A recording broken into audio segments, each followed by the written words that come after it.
J.Tottie cared for her father George when he was diagnosed with dementia, and she supported the development of his life story. I became a carer for my dad. My dad had lived alone for something like 6 years since my mum had died.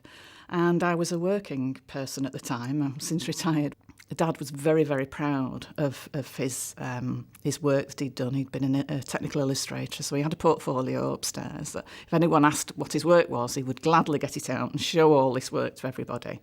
So someone going round and asking him about where he was born, which school he went to, and actually putting this into a format, into a book, it made my dad feel really quite valued. Somebody was interested in him. And he said to me on a number of occasions, "Why me?" So I said to him, "Well, don't you think you've had an interesting life, Dad?" I suppose so.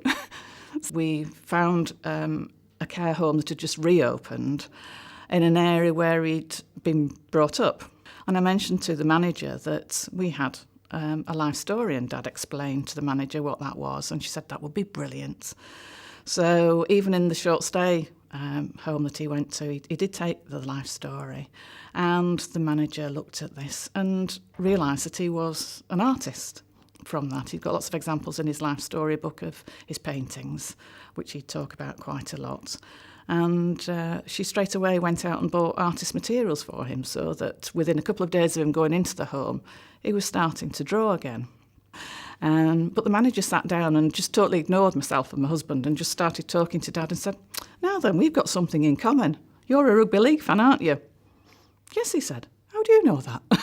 He's forgotten about the life story book. She said, "I've read it in your book. My sons play rugby league."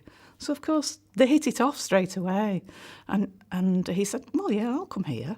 And we were lucky that we didn't have to wait very long. And I know that from day one of being in that care home, which was his long-term care home, all the staff read his life story book within the first week, every staff on every shift, so that they would have conversations with Dad about his real interests. They knew more about him, what his likes and dislikes were, and what his interests were.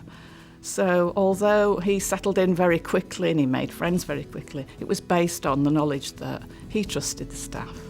I trusted the staff, and I know that it wasn't just for my benefit when I visited, because I could go at any time, and we did.